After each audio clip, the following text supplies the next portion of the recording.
Subscribe now and press the bell icon. Never miss an update.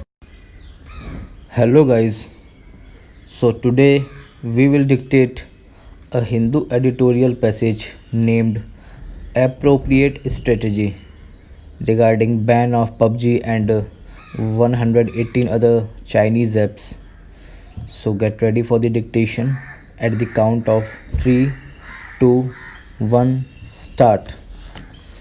The blocking of a 100 more Chinese mobile applications suggests that the Indian government, not for the first time in recent months, wants to make it amply clear that it will not shy away from leveraging its position as a massive market for technology in dealing with potentially dangerous geopolitical issues. Since June, when border tensions between India and China turned ugly, the government has till now stepped in thrice to block many Chinese applications in one go. In the latest such decision on Wednesday, it blocked 118 apps, including the widely popular gaming app PUBG, as well as WeChat Work and Baidu, owing to these being prejudicial to sovereignty and integrity of India, defense of India, security of state and public order. Over 200 Chinese apps which were accessed by millions of Indian users have been blocked in till date. The decision has been taken based on several complaints.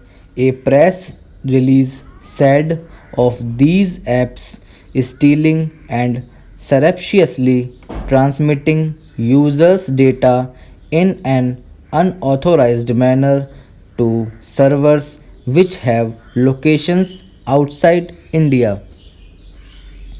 It could be argued that loss of access to the Indian market will sharply affect the ambitions of the internet giants emerging from China, but it remains to be seen if this tech side intervention is effective as a counter in a geopolitical fight.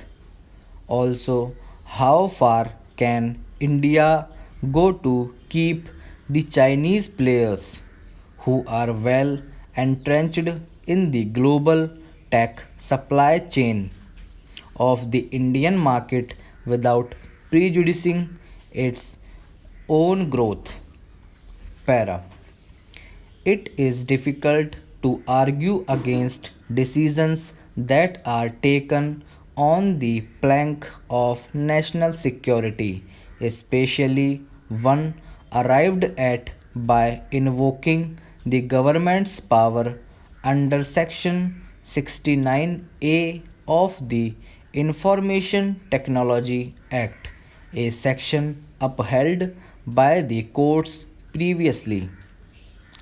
But it would be well argued that the Indian approach should have followed due process, where the focus was on ensuring compliance with the law. Instead, the Indian response to complaints has been to straight away block these apps en masse. Meanwhile, millions of Indians who were engaging with these platforms, some gainfully, have to scramble for alternatives. To add to this, the data protection law A dire need in this age is not yet there. All this does not bode well for a country with aspirations of global leadership of tech, an industry which thrives on global networks and rules.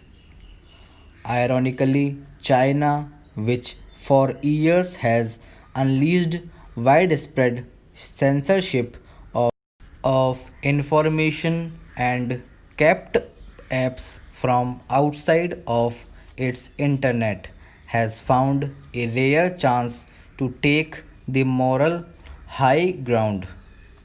It has criticized India's move, accusing it of abusing the concept of national security.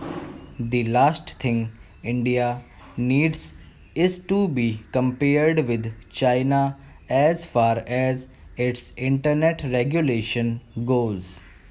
It certainly needs a more considered approach to tech regulation.